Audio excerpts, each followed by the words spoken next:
Is it working? Sometimes when I go live on these platforms, whether it's Instagram or Facebook, it makes me feel old.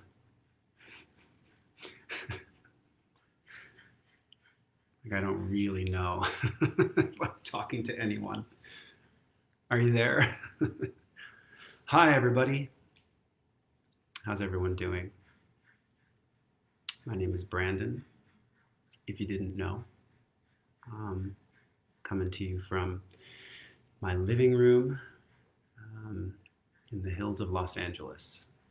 Just kind of checking in with you guys and seeing how everyone's faring in amongst the strangest period of time um, I think that planet Earth has seen in a long time.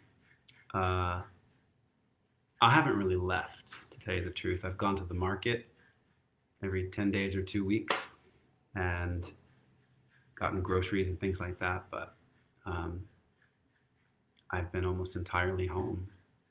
How about you guys? Yeah, so what's been going on? Well, today, this morning, um, Incubus released an acoustic version of what is now kind of an old song. It's a track called Agoraphobia. It came out in, I think, 2004. Well, the record came out in 2004. The song, as I mentioned in a tweet earlier, was supposed to be a single. It was actually going to be the last single on A Crow Left of the Murder. And for any number of reasons, it didn't happen. So uh, it wasn't because of a lack of an affinity for the track. It was just sort of logistically, it ran into some complications with our record label and things like that. So, in the event that we weren't able to go on tour this year because of the strange circumstances around the world, um, as a band and also as artists, we've been doing our best to adapt to the circumstances as they present themselves, and the landscape feels like it changes drastically on a day-to-day basis, sometimes multiple times a day. So we've been doing our best to employ our uh, abilities of adaptation in order to meet the moment to the best of our ability. So recording this track at home was the call for us. It seemed like the best thing to do. We can't do heavily involved recordings at our houses because of certain technological limitations, but we can do relatively simple things like record an acoustic guitar and then email it to the singer, and then I record the vocal here and we send it off to our friend Tom to mix it and make it sound cool.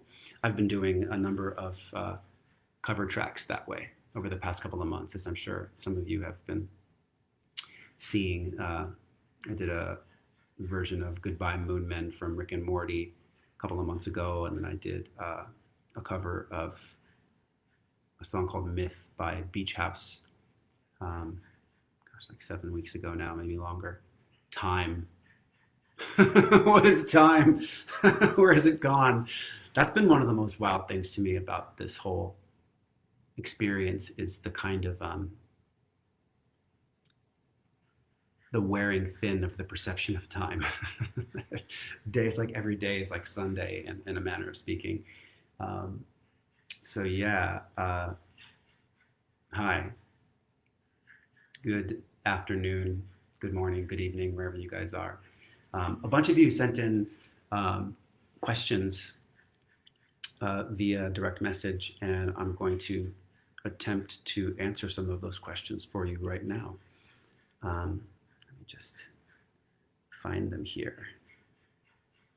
Questions for Facebook Live. Sophia R10 asks, how have you been?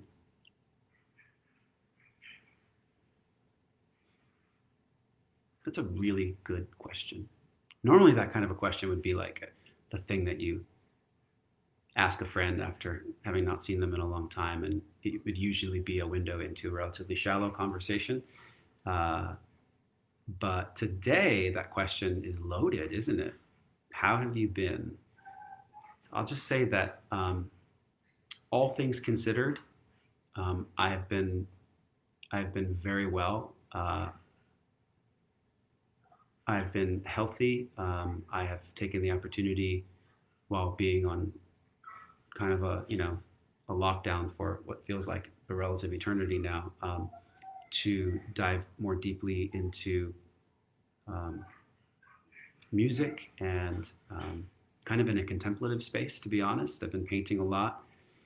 I've been writing and checking in with my family, and in my very small quarantine bubble, I've been having a nice time with some loved ones over the past few months. So, like I said, all things considered, I've been very well. How are you, Sophia? The next question comes from the Idler Wheel 1981. And the question is Incubus working on new music since touring isn't happening this year? At the moment, other than the acoustic single that we put out today, Agoraphobia, for those of you just tuning in, um, we haven't been yet. We've all still been kind of trying to uh, take this moment as it comes. And like I said, the circumstances change so dramatically from a day-to-day basis, and with the information that we get about what we know, what we don't know, what we thought we knew, what we know now, et cetera, et cetera. We've just been doing our best to adapt, and we haven't been able to get together as a band uh, since lockdown happened. Though I did go over to Mike's house wearing my mask and goggles and gloves with a camera, and I filmed him performing Agoraphobia, so we could make a little music video out of it. Um, but yeah, hopefully in the coming weeks, we will be able to get together as a band and sort of include each other in that quarantine bubble. And it would be fantastic if some new Incubus music could manifest as a result of it. I've been working on a ton of music myself, most of which have been covers, but I've also been writing some stuff. Hopefully that will see the light of day in the near future. But I have more covers to unveil. Yeah. Next question comes from Tantivi_run. I don't know if I'm saying that right. Have you guys ever considered doing a full album of acoustic versions of songs, old and new? Yes, we've talked about it a lot over the years, a lot. And I honestly don't know why we haven't done it yet, because it's an idea that when it comes up in our band camp, nobody objects to it. So it's really just been a matter of what takes priority in our sort of creative world. I suppose right now would be the most opportune time to do an acoustic album, because that's really all we could do at the moment. So maybe this question will turn out to have some kind of prescience in that it was forecasting the near future for Incubus. So yeah. Let's see. The next question. Lupe_CR asks, does Incubus have any cool plans to keep the fans engaged digitally while we wait for the concert culture to go back to normal? We do have some cool plans to keep you guys engaged and entertained. But we would have to, once again, take the steps that are necessary to make each other, and by proxy, each other's family members, part of that quarantine bubble, just so we can keep everybody safe, old and young. All of our parents are of an older generation, and so that's been one of the main reasons that we've been taking the situation quite seriously, is because all of us have parents who are up there, who've been around for a while, and we'd like them to be here for as long as possible. So when we do get back into the band room, our cool and funky plans have been to potentially live stream in very creative ways. Um, so yeah, I'll keep you guys posted, or we'll keep you posted on that stuff the further along that we go. But hopefully sooner than later, we're going to be doing that as a way to supplement your Incubus intake in that sort of interim period before concert culture gets back to normal. I do fear, though, that the concert culture and that normal that you're asking about, it feels so far away right now. You know what I mean? Like I miss it so much, but I can't think of a better opportunity to spread germs than going to a concert. Um, I know that all too well from touring for over half of my life. It's like I've basically caught like every airborne or like touch-borne germ you can imagine. I think being in a band is one of the germiest jobs possible. I'm saying all this as I touch my face. So. Anyway, I digress. Maria Costa 87 asks, "You guys often take long breaks. That has it been harder not being in the studio together, knowing it's because you literally aren't allowed to be?" Interesting question. A couple of things. It's not that we're not allowed to be in the studio, and just sort of referencing this previous question, we are allowed to be in the studio. We can be each other's quarantine bubble, but there are a number of steps that we'd have to take that would be quite laborious in order to ensure each other's safety and really like the safety of some of our family members, because each of us in the band we're all very responsible people, and we've been doing everything that you need to do in order to stay healthy and safe. But so it's not each other's health that we're necessarily worried about. It's more our loved ones. And I think that's the part where a lot of younger, healthy people are kind of missing the bigger picture in their lack of understanding about the situation. It's not so much that you should fear getting this virus yourself, though there is some reason to believe that it's serious enough that you should be wary of it. But it's more so protecting your loved ones and people, and everybody knows somebody or has somebody in their family who's either immune compromised or who's elderly or has some underlying condition that COVID can very, very easily complicate. So we're just trying to do our best to take the situation very seriously. And then she says, "You guys often take long breaks." That makes it sound so vacation-y. Truth is this is like the closest thing to a vacation that I think any of us have had in probably over a decade. We don't take breaks in the sense where it's like we go off to tropical islands and surf, though we do that sometimes. We have done that before, but it's been a really long time since we've done that.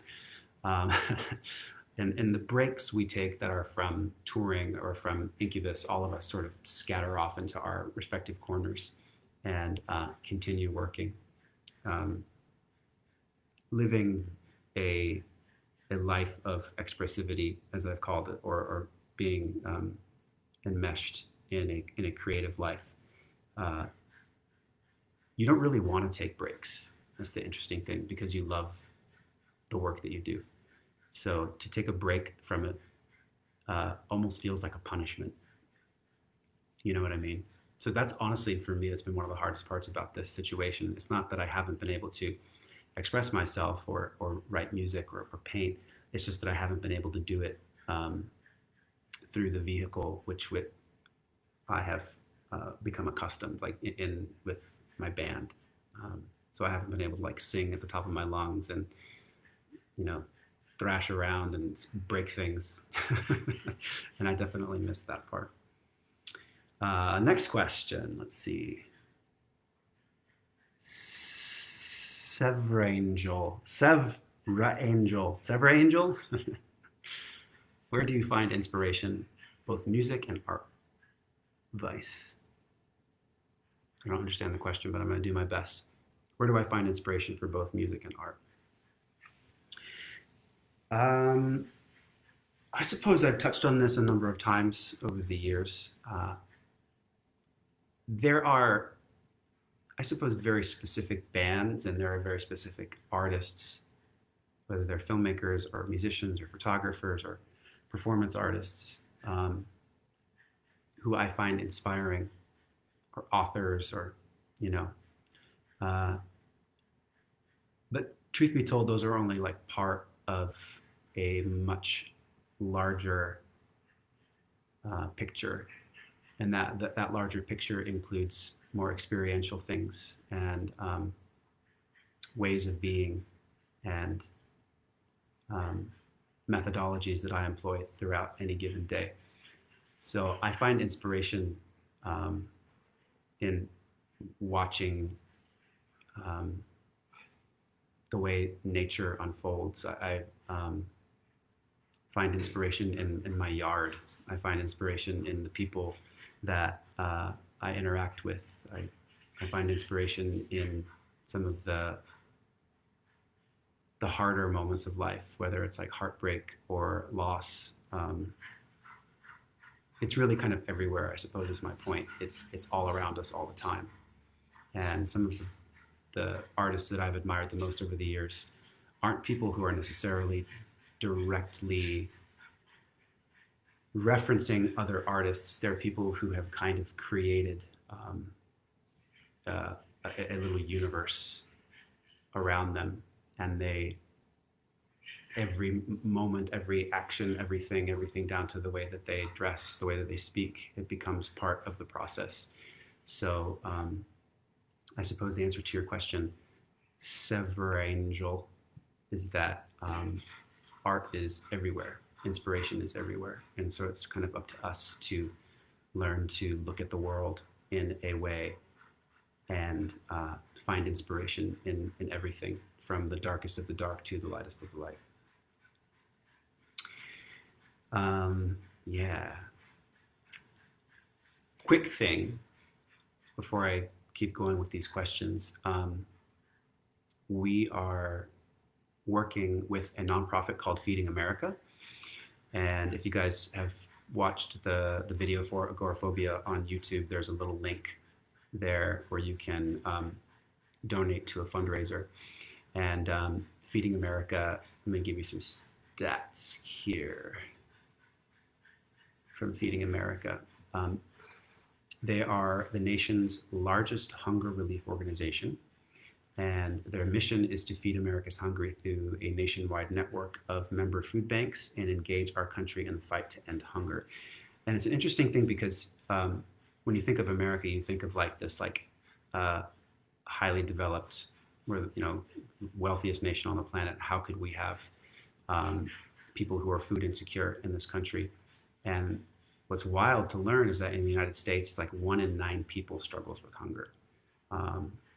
And due to the effects of the coronavirus epidemic, there are more than 54 million people who are experiencing food insecurity.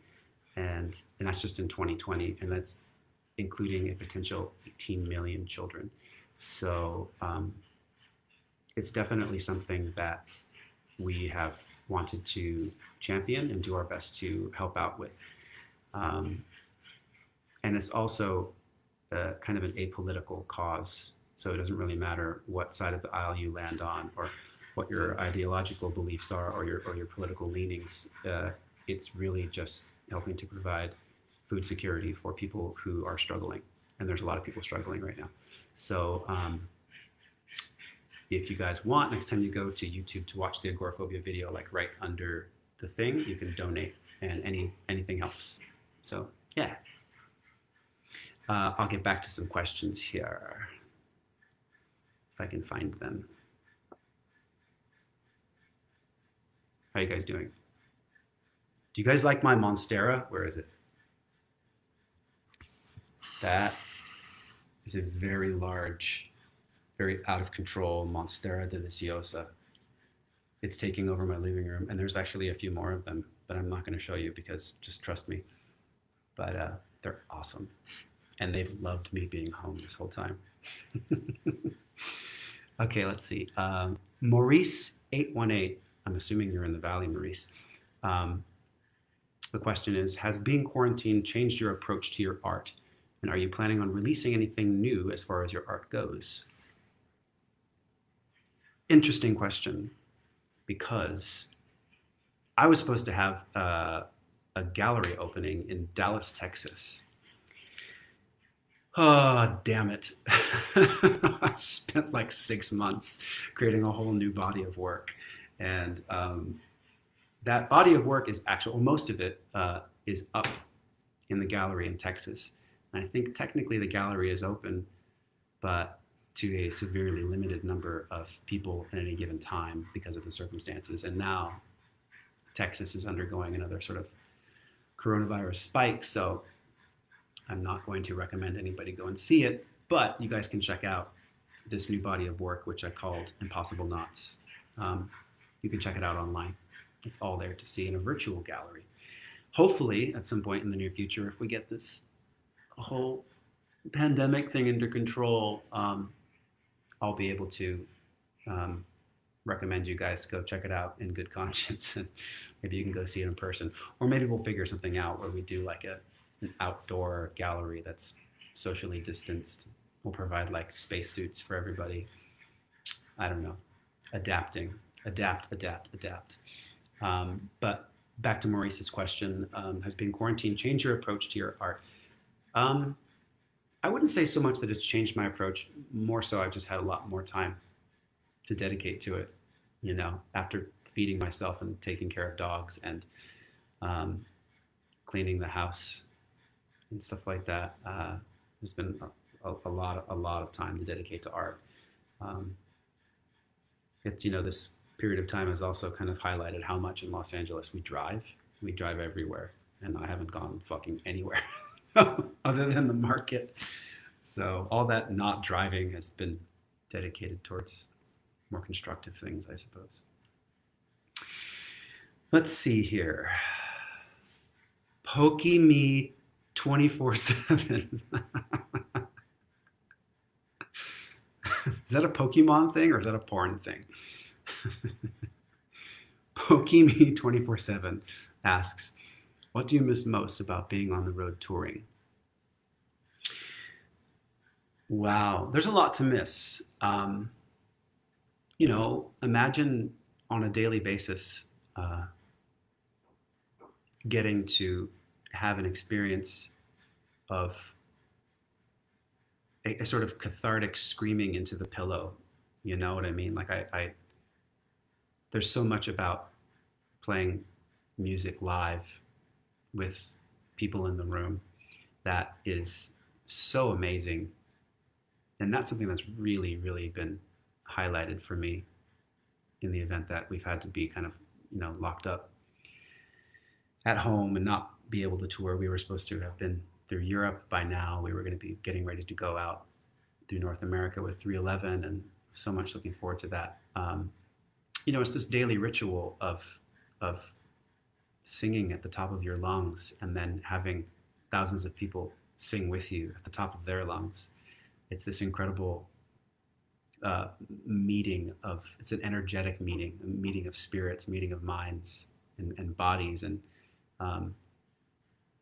the thing that makes it the most sad is because it's like like I said before, and kind of with tongue in cheek, but it's like the concert environment is the ultimate kind of vector for so many things, and not the least of which is like the transmission of viral pathogens. So we can't do it. But when those things aren't posing an imminent threat, you know, the concert experience is a vector for love.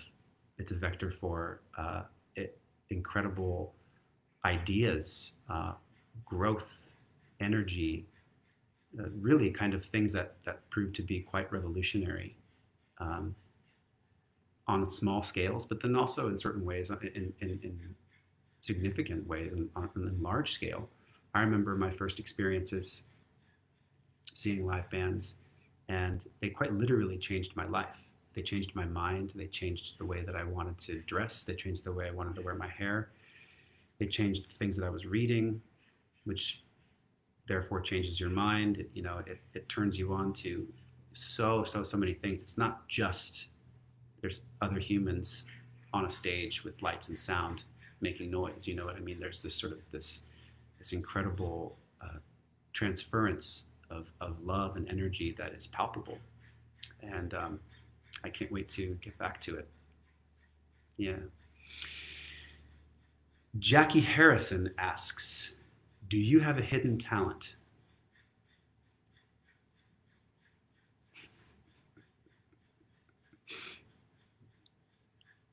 Probably. it's probably hidden from me too. Do you mean like a talent that I'm hiding from you, Jackie Harrison? Um, I'm trying to think. I mean, there's lots of things that I like to do that when other people have seen me do them, they kind of laugh and or gawk. Um, I suppose I probably do, but this question is so broad that I don't even know where to begin. um, let's see. Question number 10. The Sierra Michelle asks, I wanted to know what song you find the most difficult singing.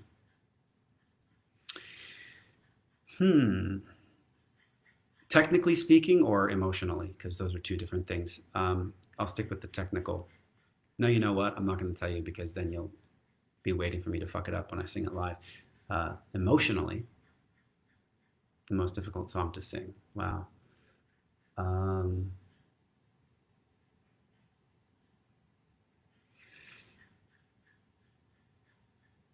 I think that there's something to be said for this. There's a song that we have called Dig, and it's not a sad song, but it definitely does something to me about half the time that we perform it, where I almost get choked up, and it actually makes it difficult to sing technically because it's kind of hard to sing when you're about to cry. So yeah, Dig, some of the time just gets me. It like wells up out of my chest and into my throat. But luckily, when we do play that song, you guys have seemed to enjoy it over the years, and you guys sing it really loud with me. So sometimes if I back away, my face leaks a little bit. I think you guys got it covered.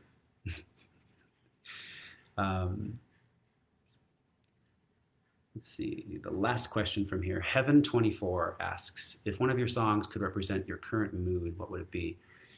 Interesting you should ask that question because we just put it out this morning. It's called Agoraphobia. And in the chorus, I lament, I want to stay inside. I want to stay inside for good. It's sort of a reaction to the chaos or the sadness of the world that's sort of like bombarding you at any given time. Like you open up a newspaper or your news feed, or you turn on the television, and it seems like the world is just a kind of a bastion of bad news. And it would be hard to argue that that wasn't the truth in this day and age, but because there is a lot of unfortunate stuff happening.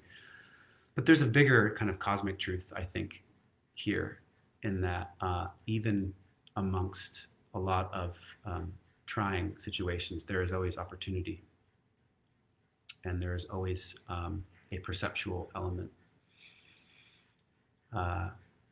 So by the end of the song, I basically say I don't want to stay inside for good. That's not the plan. That's not a good strategy. It's even though you might feel like you want to stay inside forever and succumb to that kind of agoraphobia, that's a bad idea. It's a bad idea to run and hide all the time. Sometimes there is a time to duck, but there is also a time to stand up to those fears, whether they are real or imagined, and get out there and do your best to make the world a better place. So that's what we're trying to do, even if we have to wear a mask. So I answered those questions. Let me see if there's anything. Gina Ortiz says she has the lyrics to Dig tattooed on her heart. Thanks, Gina.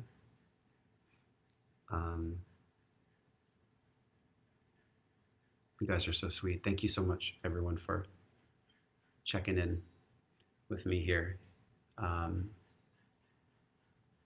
We're going to do our best as your friendly neighborhood rockers to continue to put out music, you know, in these circumstances. And it's fun to adapt sometimes. I think that, you know, the process of adaptation, it always has unintended consequences, and sometimes things are revealed that are wonderful. So we're going to keep doing our thing. We're going to keep attempting to put out music for you. I think I covered all the bases here. Yeah, so Feeding America, if you guys want to donate to Feeding America through the link under the agoraphobia video on YouTube, you can do that. And that would be so appreciated. But I just, sorry, I looked over at a question. It says, why are you the way you are? I don't know. Somebody help me. Vodka. I'm kidding, it's absinthe. Brandon, I saw something about needing a tennis coach. I can't help you.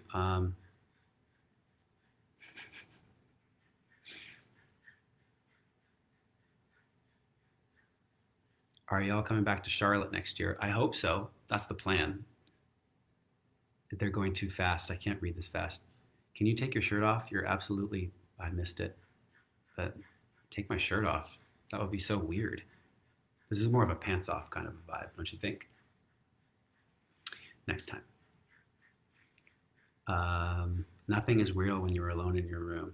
I don't know what that means either. Greetings from Chile. Hello, my Chilean friends. I love you guys. All right. Well, I love you guys so much, and I appreciate everyone's presence, and it's been a real hoot sitting with you here in cyberspace. Everybody, take care of each other, stay safe, wash your hands, call your parents, call your loved ones, check out our new video, Agoraphobia, and donate to, excuse me, donate to Feeding America if you feel called to, and yeah, I'll see everybody soon. I love you.